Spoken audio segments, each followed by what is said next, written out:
Welcome to Grant's Rock Warehouse, and we are live with another Frank Zappa episode. Byron Boldt is back, and tonight we are going to take a look at Frank's 1969 album, Hot Rats. So without any further ado, let's get this started.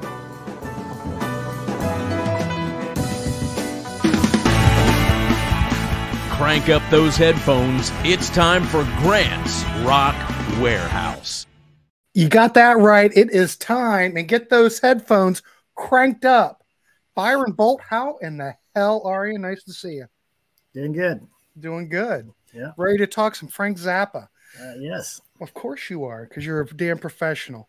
Well, if anybody has been following this series, Byron and I have been. We've looked at the Mother stuff, and now we're at Frank's second solo album from 1969, Hot Rats. This is where we are. We're going to go through the whole damn thing.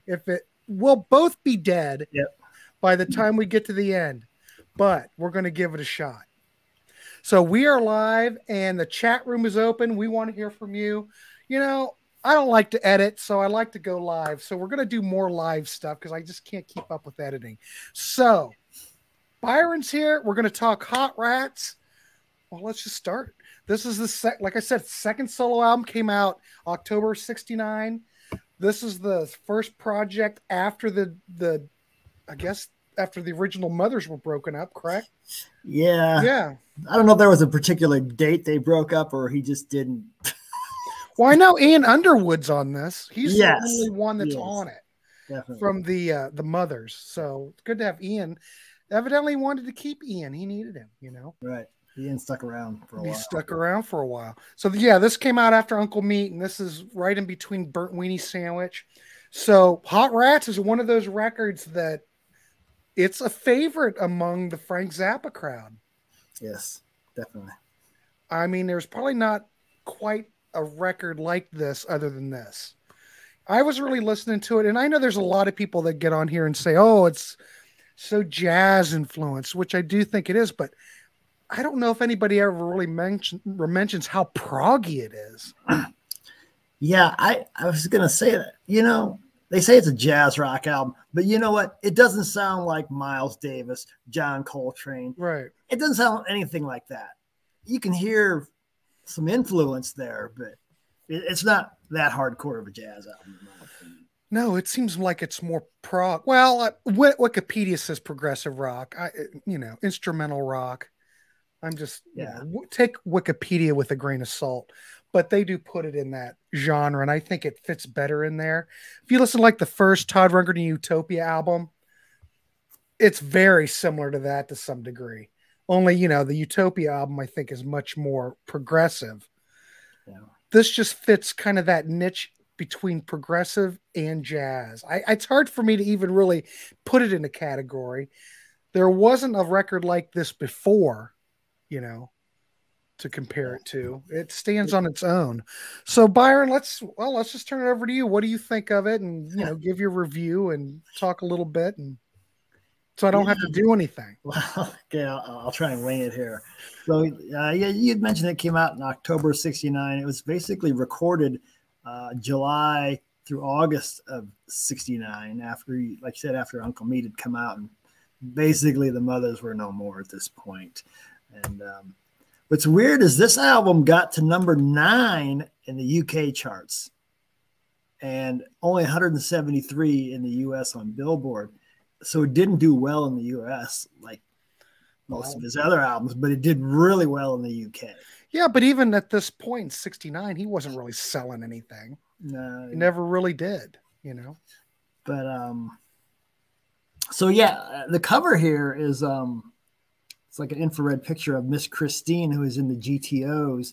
I don't know that GTOs have ever been brought up on your channel. Nobody's talking about the GTOs. I want to. Someday we will. Byron, I used to have that CD. I used to have it as well. It was on Enigma. Yeah, but now it's expensive. Now it's expensive. I sold it probably for $10, and now it's probably worth $100 or something. Yeah. But so it was recorded on probably one of the first 16-track recorders ever made. So it was really ahead of its time. And Frank did a ton of overdubs on here, mostly with Ian. Ian just laying down multiple keyboard parts, woodwind parts, because he's playing, you know, multiple saxophones, flutes, clarinets. He's doing a little bit of everything on here. But yeah, so getting back to the CD, it was remixed. The original CD is remixed, and there are some pretty big differences. Like Gumbo Variations is 4 minutes longer on this CD. You can hear in other tracks, some of the instruments are mixed a little louder or a little quieter. Well, which one is that? Is that the 2012? This is the 95 CD that I have here. This is the 2012. Okay. This, I think, is the original mix. So, yeah, so the 2012 is the original vinyl mix. People's opinions vary as to if they like the 87 with the 80s remix or the original mix. They're both pretty good. I had way back in the day, we've talked about this before, I had the gold disc of this. The Ryko gold disc? Yeah. I remember that. Yeah. And I sold that, and it's worth a bunch of money. I think I got like $100 for it, though, when I sold it like 20 years ago. So I think I did pretty well on it. But yeah, you never see that gold disc anymore. But it was basically the same. It's the same. It sounds the same. As the 87 mix or whatever you want to call it. Yeah, it's a clone. They're also in 2019 for the 50th anniversary, they released the Hot Rat Sessions, which was a 6 CD set. I think I might have streamed it once. It's just too much to dig through. I can't keep up with all that stuff that he's Byron. You don't sound like a very big fan. Well, there's just so many of these multi-disc sets that they're cranking out. It's just hard to keep up with it. But you know, you got to listen to other things than Zappa. So, really? I can't just listen to Zappa. Really? Right. Okay. Exactly. I'm just giving you shit. Yeah. Okay. How I would describe this is kind of rock blues with at times like Willie the Pimp is very blues. Anyway, it's rock and blues Kinda. with some jazz leanings and still some classical influences here and there too. And like you said, some prog.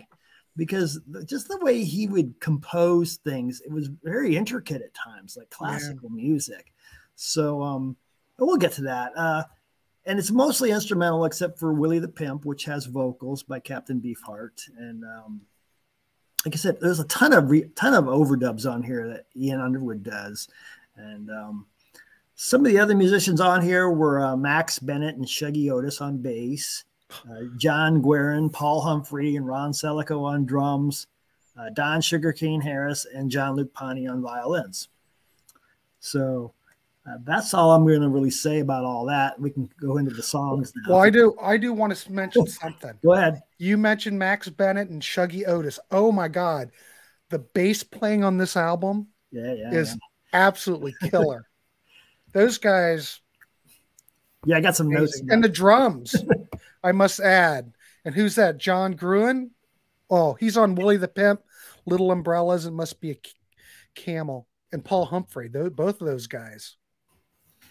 Yeah. The band cooks on this record, you know? Yeah, I think I read Shuggy Otis was only 15 years old when this was recorded. Which is kind of crazy. Where did Shuggy come from? 15 years old and playing with Zappa? But how did he come into the picture? Do you know? I'm not sure. What did he went on to do some other stuff, but I can't remember with who. But do those four, right? Yeah, if we only could look. I actually have the page up here. I can click on it too.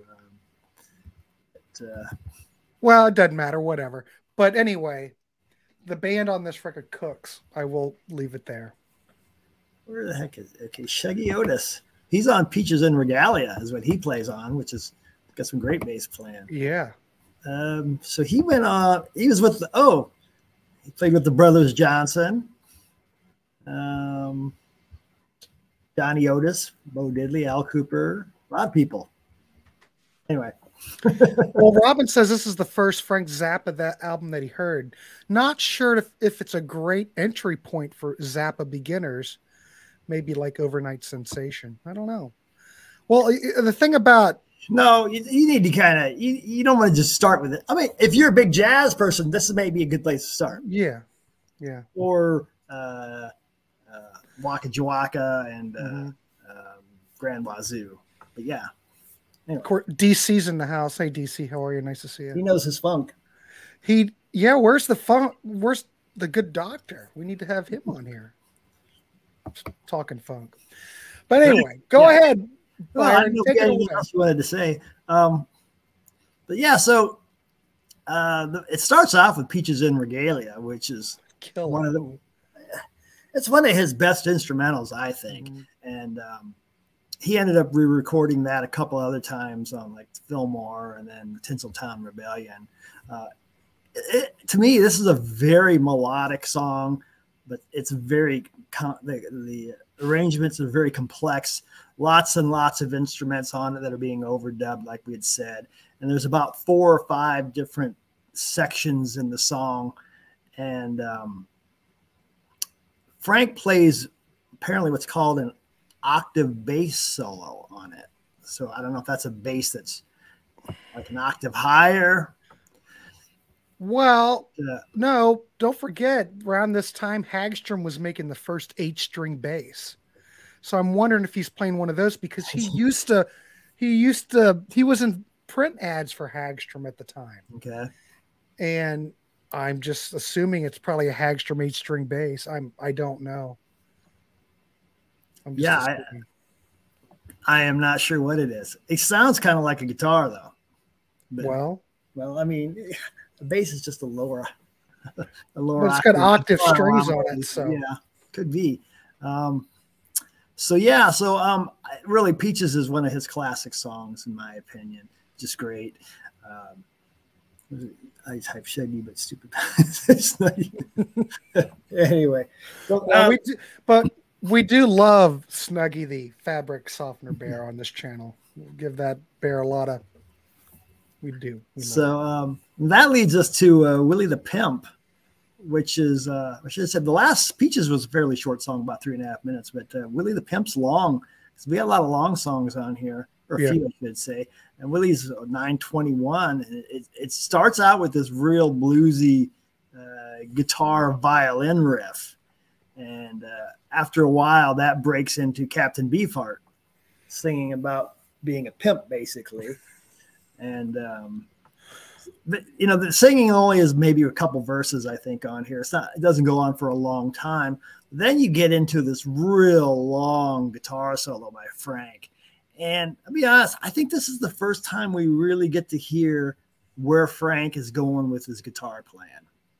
Prior to this, he played some solos, but his soloing really comes to the forefront on this album. And you hear where he's going.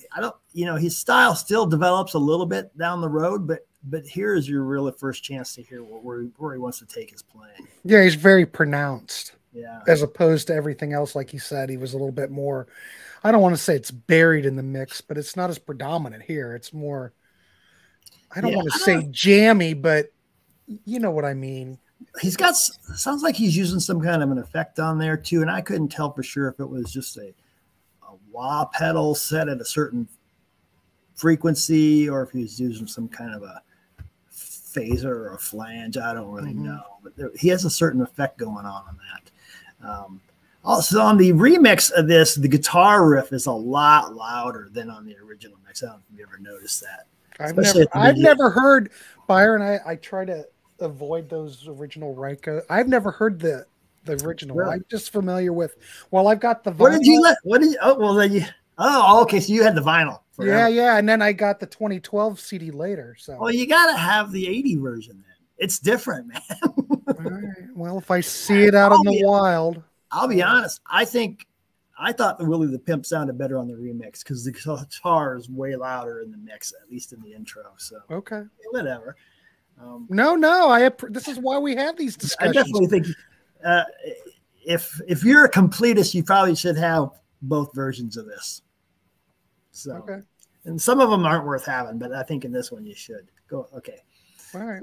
So then we get to Son of Mr. Green Jeans, which is almost 9 minutes long. Mr. Green Jeans was on Uncle Meat, right? Yeah, last album we talked about. But there on that album, it was a real slow song with vocals. And on this song, this version, it's a lot faster. There's no vocals. But it starts off, it's real melodic, and you have a lot of woodwinds and keys going on, and it's kind of heavy. But then Frank breaks into this really good guitar solo. Here we go, another guitar solo. And then there's a lot of changes in this. And then it kind of breaks into this complex section where the guitars and the keys are kind of alternating. And then you get into this real heavy saxophone section. I think it might have been baritone or tenor. It's pretty deep. And then we get more soloing by Frank. And but then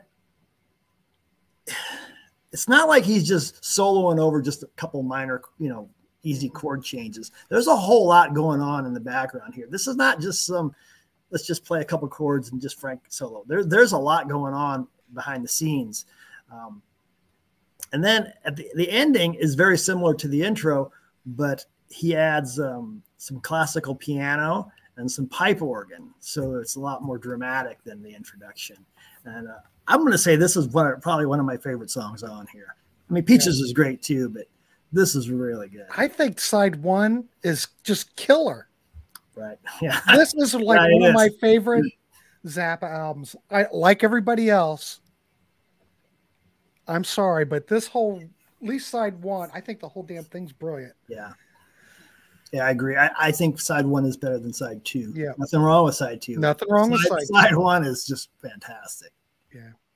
So, so yeah, that's the end of side one then. So we get to the side two here, and it starts off with a short song called Little Umbrellas.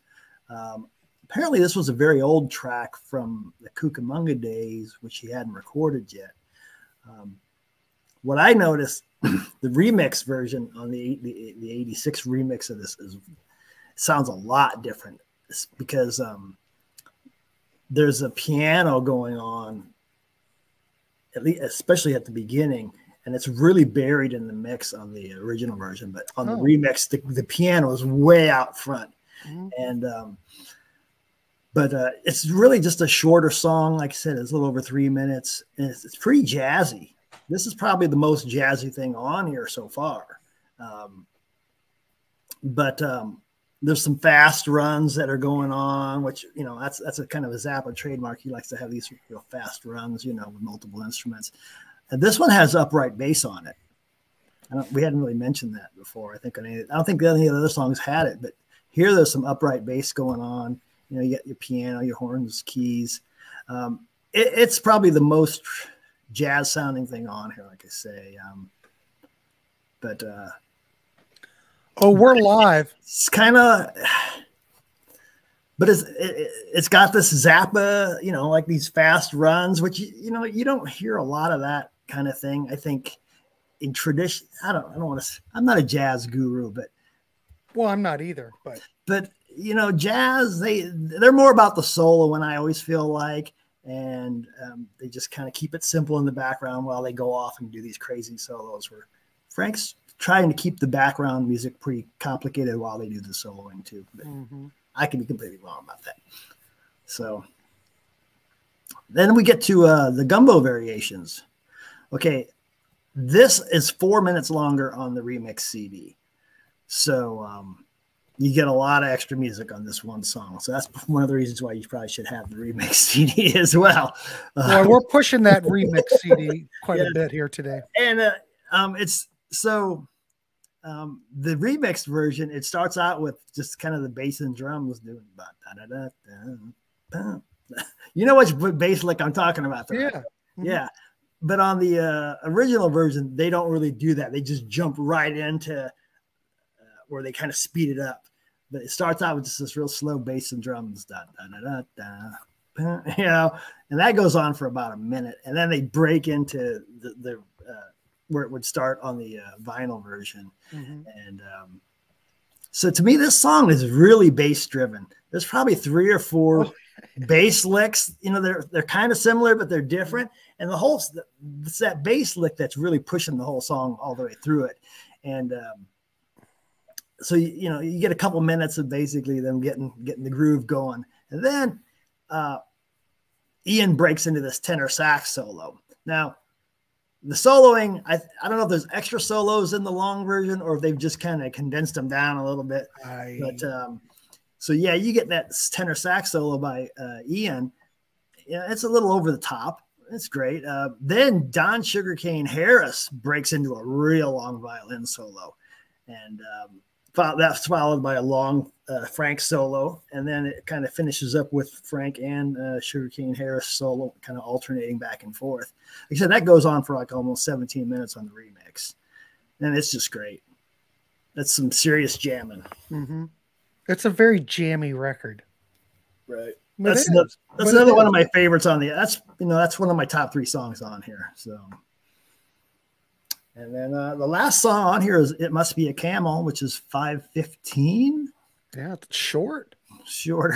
It's a slower. The intro is kind of a slower jazzy section, and but there's a ton of percussion. That percussion like that was kind of a big thing on the previous album, Uncle Meat. He had a lot of percussion in it, so this track's similar to that. And there's also a lot of Ian keyboard and Winwood overdubs going on too in that introduction. The melody of this is kind of weird. He's doing a lot of quintuplets, which is something that Frank was pretty big on, at least later on in his career. So it's kind of weird hearing these, 1, 2, 3, 4, 5, 1, 2, 3, 4, 5. Yeah, it's got a strange melody. Then the speed really picks up while Frank has a solo, and then toward the end you get a little bit of Jean-Luc Ponty on violin, but it's very, very little playing by him on this. He doesn't really solo on that. He just kind of, I think, matching what Frank's playing. I thought he's on here though. Yeah, he's on there, but you don't get much of him. So. And Lowell George, you don't hear much of Lowell on here. No, and he's not credited either, I saw, but they say he is. He says he was on it. He probably was on it. I don't know.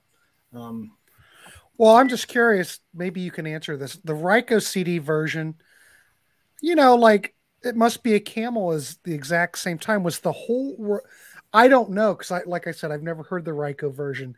Was that totally all remixed, or was just some tracks like the Gumbo variations on the original record's 12:53, but it's 16:55 on the Ryko? Right. I saw some notes where they did kind of break some of that down, but Little Umbrellas was definitely remixed because, like I said, the piano was way louder on that song. I guess they just decided just to keep the same length. I don't know. Whatever. Who knows what going through Frank's head at the time. I think somewhere on Wikipedia they kind of break down what some of the differences are. But like I said, they said that the intro for Willie the Pimp is a little different as well. I didn't really compare that to see. Peaches definitely sounds different in spots. So I've never really sat down though and did a lot of side by side on those two versions. Right. But I did a little bit on this, and I could definitely hear some differences toward the end of Peaches and Regalia, and definitely on that Little Umbrellas, it sounded different. So, and there's probably more. Yeah. So, there was another track I've got laying around on my hard drive. And it was called Bognor Regis. I don't know if you ever heard of that. I have not. It was recorded in these sessions, and it was a leftover track. It was going to be a B-side for Charlena, which came out on the Chunga's Revenge album, but it got shelved, I guess. But it's also on the 6 CD thing that they came out with a few years ago. Right. And it sounds a lot like this kind of the stuff, it's just a little slower, a lot of violin playing and some guitar work on it. It's not too bad.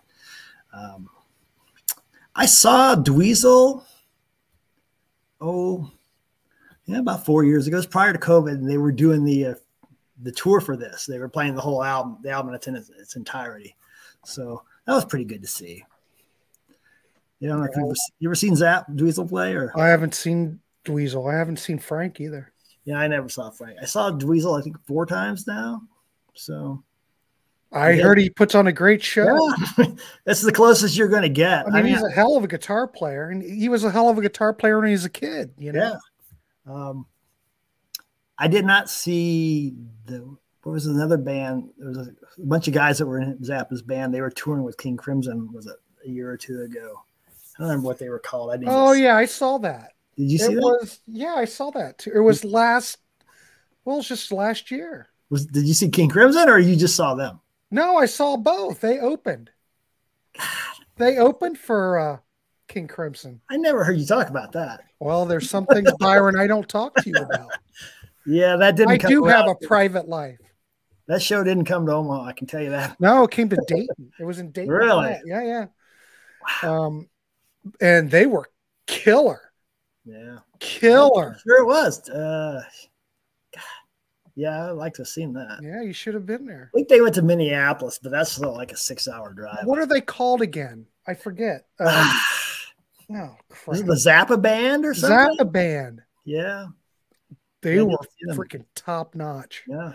So that show with King Crimson, though, I mean, King Crimson, of course, was incredible. Yeah. But man, it was like we knew that they were going to play because when they were promoting that show, they promoted the Zappa band as part of it. And that was part of the reason we really wanted to go to see them, because they're just so good, you know? Yeah. It's anyway, like Frank. Did you have anything more you want to say about this? And you didn't give me a score yet. I haven't. Well, you give me a score. What would you?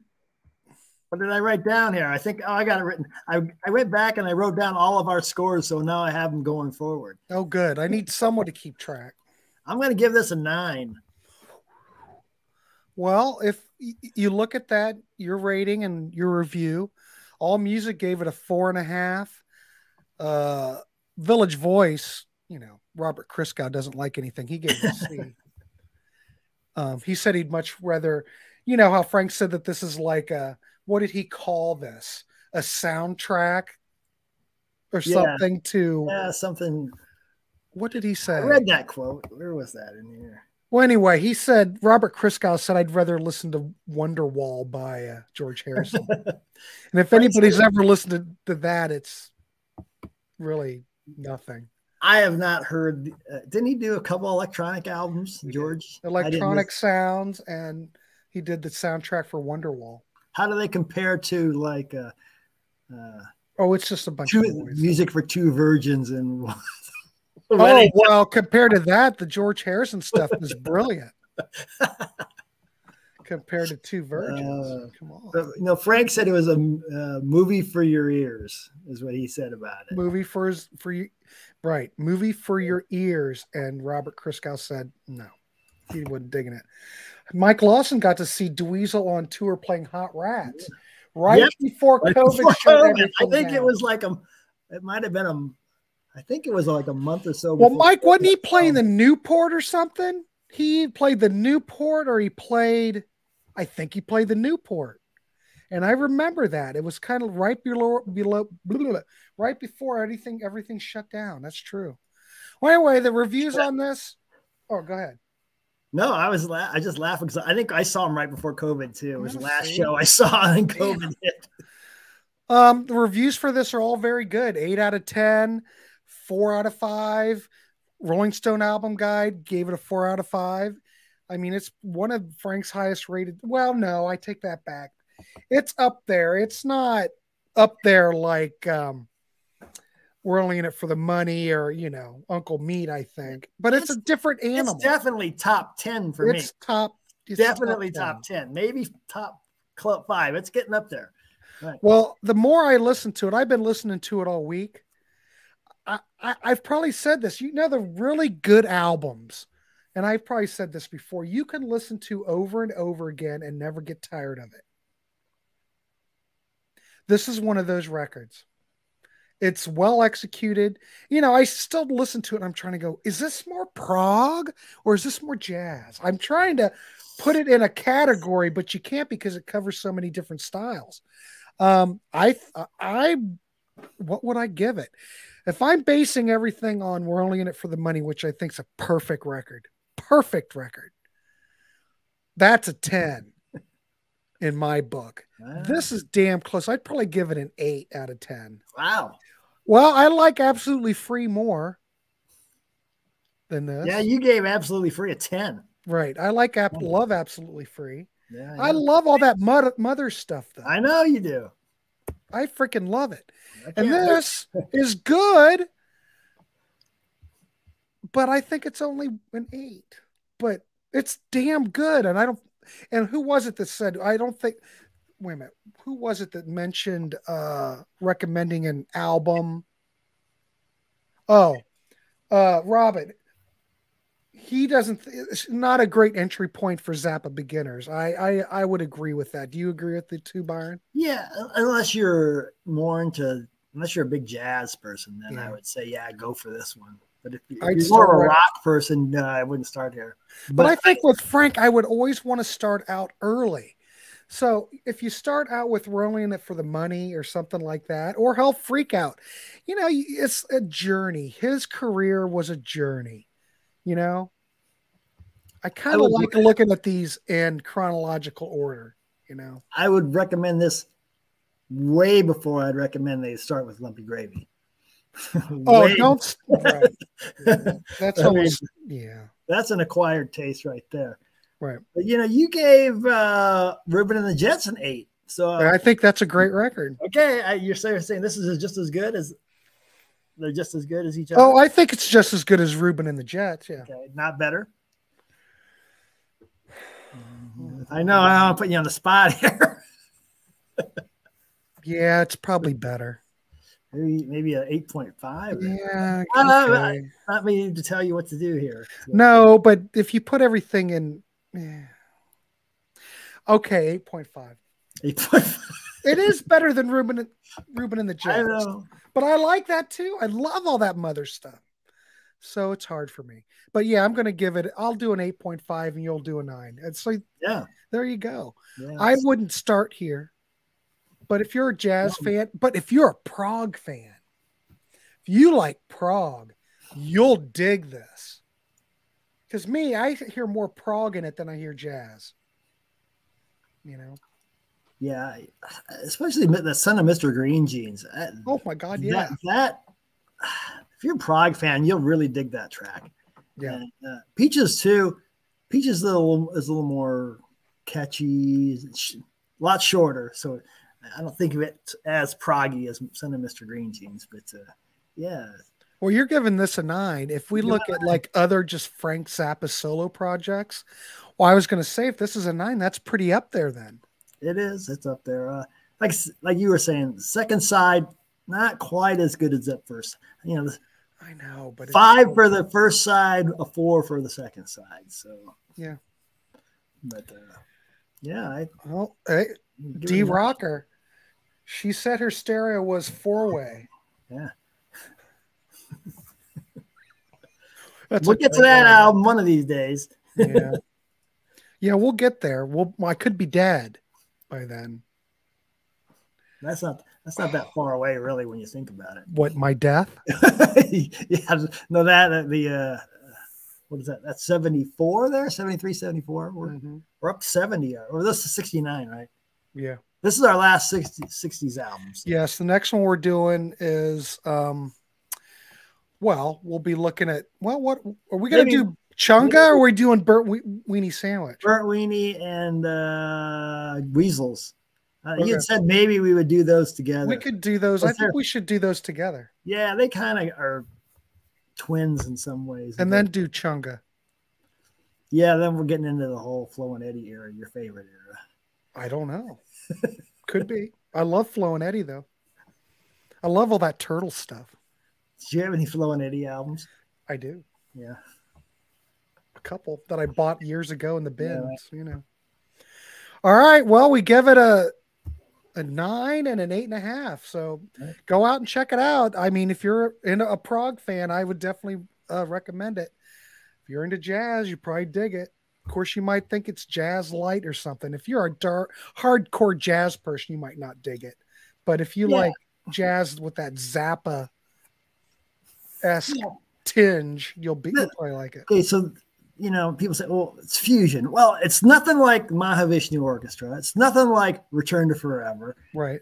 Or Weather Report. It's Frank playing some rock with some jazz prog influences to it. It's not. Do you see that? I've got that. That's the record I've got. Yeah, moving targets. Yeah, but I'd say test it out. Go. It's on Spotify. Check it out. You might dig it. I don't know. I love the record, but it's hard for me to rank it above anything that was in the Mothers. But whatever. I mean, if you don't like that first song, I don't know what to tell you.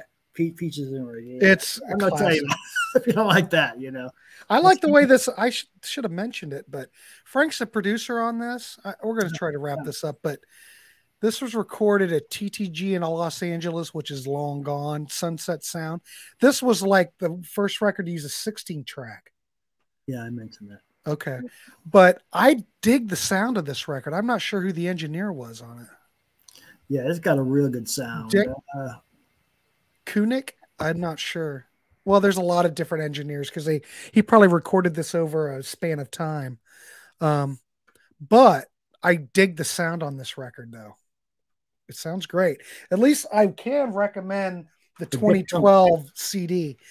I know there's probably vinyl purists out there that are just going to cringe, but Bernie Grunman did most of the mastering on these. These are great. Right. These all sound wonderful. So I wouldn't throw those out with the baby in the bathwater. Yeah, I don't really have anything more to add.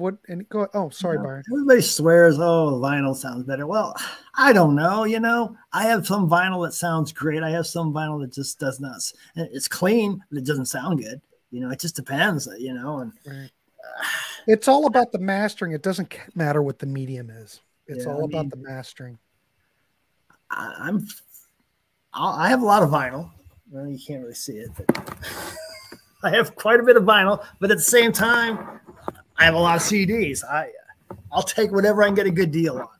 Right. So, I get you. All right, kids. Well, we can recommend this record. I don't know when we'll do it, but we'll get it scheduled. So we'll be looking at Weasels and Burnt Weenie Sandwich. Right. We might as well do a double whammy. We can do it. Because most of that was all recorded at the same time period. And it's my understanding a few of the tracks on those came from these sessions as well. Oh, God. Here we go. Here we go with the Grand Funk stuff. He did produce Grand Funk Railroad. Yes. I got all the stuff he produced. Oh my God. And nobody's talking Grand Funk. I'm not talking I'm talking Grand Funk right now, but you'll never see any Grand Funk on this show. We talk a lot of Grand Funk without talking about Grand Funk. Horrible stuff. All right, kids. Well, we'll let you go. We'll wind this dog up quickly. Byron Boldt, I want to thank you for coming on. I want to thank everybody for tuning in. If you dig this record, let us know what you like about their Star. See, Star's laughing. I appreciate everybody coming on and popping in tonight. It's fun. I'm going to, I kind of got away from the live stuff, but I'm going to start doing more of it because I don't want to edit anything. God dang. Yeah. It took forever to get that Uncle Meat ready because you had too much going on, I know, but I'm still backlogged. So I'm just going to do live stuff. Right, that's fine. I prefer to do them this way anyway. There you go. Get it over with. I don't have to look at it again. But I will look at Byron again. Aren't we doing a show tomorrow? We're doing 1974, everybody. We're going to go live. Byron will be back, and we're going to look at our top 10 favorite tracks from 1974. John the Music Nut will be here. There is a whole panel. We'll be back, and we will be live tomorrow. So come check it out. Tell us what you like from 1974. We want to hear from you. The chat room will be open, and that's what we're doing tomorrow. And also on the Contrarians, we're doing a live show at 7. So we've got the live Contrarians chat at 7, and then at 8 we've got 1974. It's live, baby. It's all live tomorrow. I'll be busy. I'll have to have a nap. All right, everybody. We'll see you. Thanks a lot, and we will see you on the next one.